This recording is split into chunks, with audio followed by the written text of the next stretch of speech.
Atin ang latest mula sa Kamara, panukalang 2-month suspension ng VAT sa produktong petrolyo dapat daw pag-aralan ng economic managers ni Pangulong Bongbong Marcos. Sino nagsabi niya? RH 12, Milky Rigunan. Manang Milky.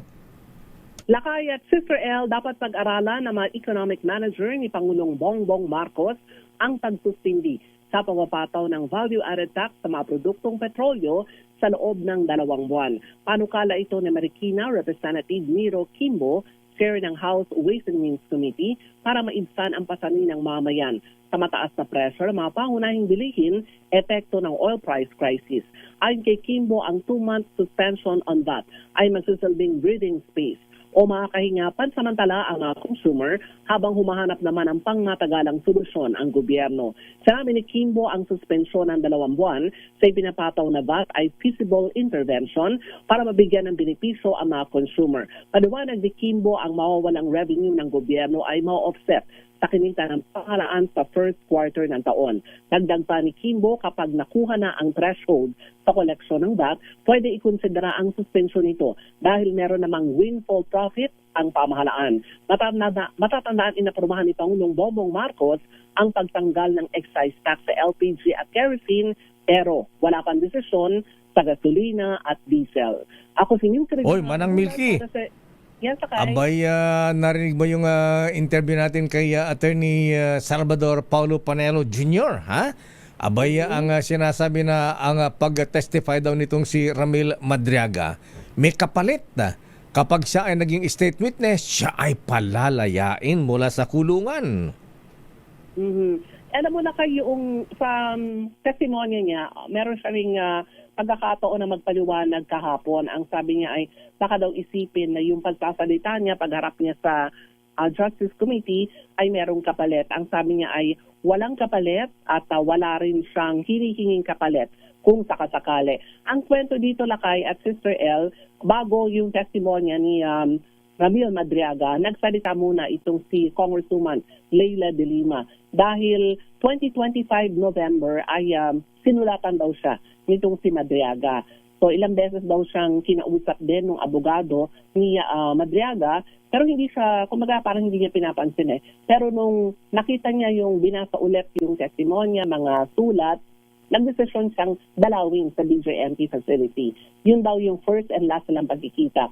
At nakumbinsi siya na mukhang may kredibilidad yung kanya mga inilahad na salaysay. Kaya sinumpaan niya nasa affidavit niya. At paulit-ulit ang sinasabi ni Madriaga, walang kapalit yung pagharap niya at pagtestigo sa Justice Committee ng Kamara. Yun, anong reaksyon ng, hinga mo na reaksyon siya na mga members ng Justice Committee? Ayan, ang sabi ng kampo ni VP Sara, pure fiction. Ayan, katang isip. Ayan, ang mga statement ni Madriaga.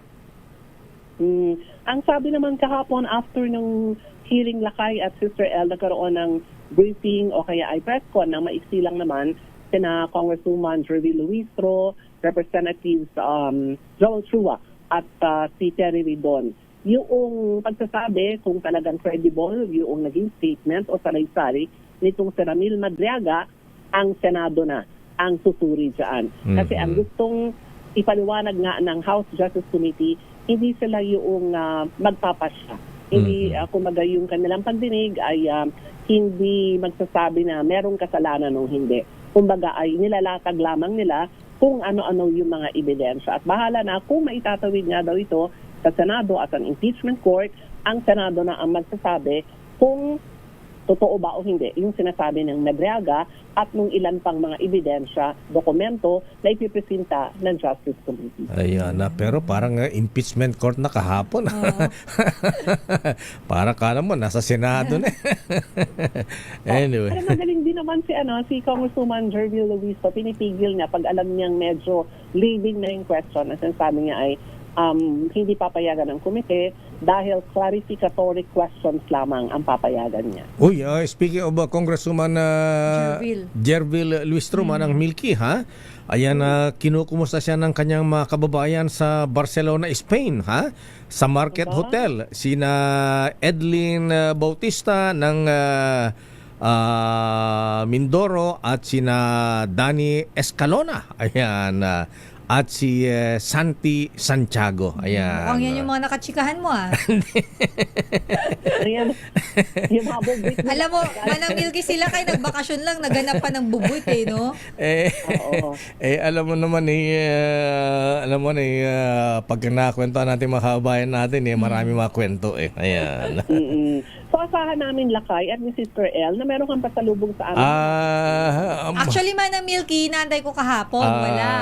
Ngayon, baka mayroon na ngayon, no? Na-email ko na sa inyo. Ayan, email ko na lang. Marami sa... Lakay. Ba't andal naman? Paalam ka na. Ang daping komersyal.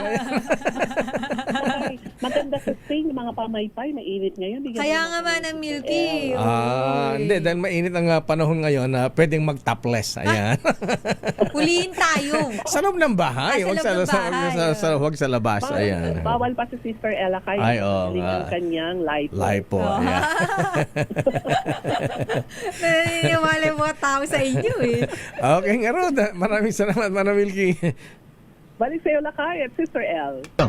Daming bayan.